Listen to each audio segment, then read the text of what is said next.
आता महिला ज्या रिक्षाने जाण्याचा विचार करतील, आमच्या मुली असतील, आमच्या महिला असतील, त्यांनी प्राधान्य ह्या पिंक रिक्षाला दिलं पाहिजे.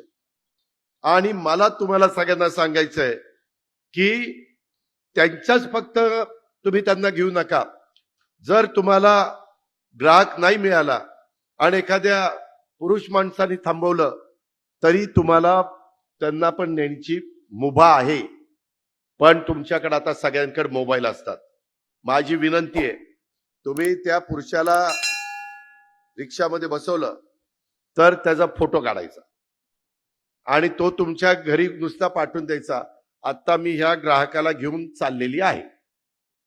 म्हणजे त्या ग्राहकाने जर काही गडबड केली तर त्याचा पुरावा आपल्याकडे राहील. आम्ही पुरुष सगळे गडबड करणारे नाही, परंतु काही वेगळ्या विचाराची लोक, काही अतिशय समाजामधली विकृती असे काही लोक असतात. आपण कधी कधी पेपरला वगैरे वाचतो, तुम्ही चांगल्या भावनेने घेऊन जाल, परंतु त्याने काही गडबड केली तर तुमच्या घरी तो एक फोटो गेलेला असेल तर लगेच पुरावा झाला की आमची भगिनी, आमची मुलगी, आमची पत्नी, आमची जाऊ ह्याला रिक्षातनं घेऊन गेली. आणि प्रत्येक वेळेस बहिणींचे फोटो नका काढू, त्या तुमच्यावर तिथं काही गडबड नाही, परंतु आमच्यासारख्यांचे फोटो निश्चित काढा. आणि तुम्हाला वाईट पण वाटायचं कारण नाही.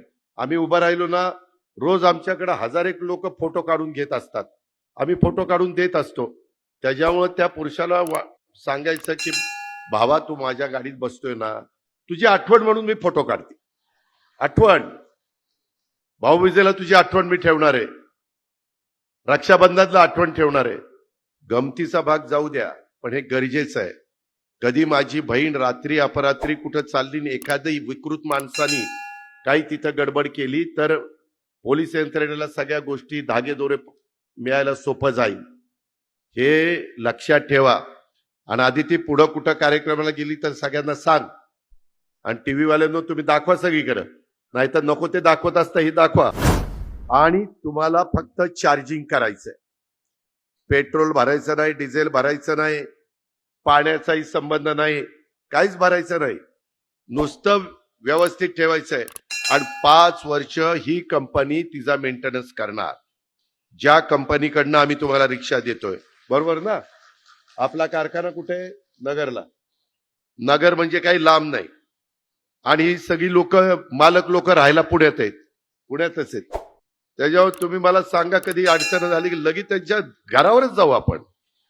तुम्ही काळजीच करू नका, तेवढी वेळ येणार नाही. गमतीचा भाग सोडून द्या, सुरक्षित चांगलं शिका, कुठं धडकवलं नका. काही रिक्षाचा धडकवलं बिडकवलं तर ते देणार नाही. त्याच्यात बॅटरीची काही अडचण आली किंवा चालण्याच्या मध्ये काही दोष निर्माण झाला तरच 5 वर्ष हे सर्व्हिस देणार आहे. नाहीतर उद्या कुठंतरी धडकवाल आणि तुम्ही म्हणला होता ना फुकट करून देणार नाही. तुमची रिक्षा सुरक्षितपणे तुम्ही चालवायची, धडकाधडकी करायची नाही. आणि बाकीच्या बाबतीमध्ये मात्र बॅटरीची गॅरंटी तर 5 वर्षाची आहेच.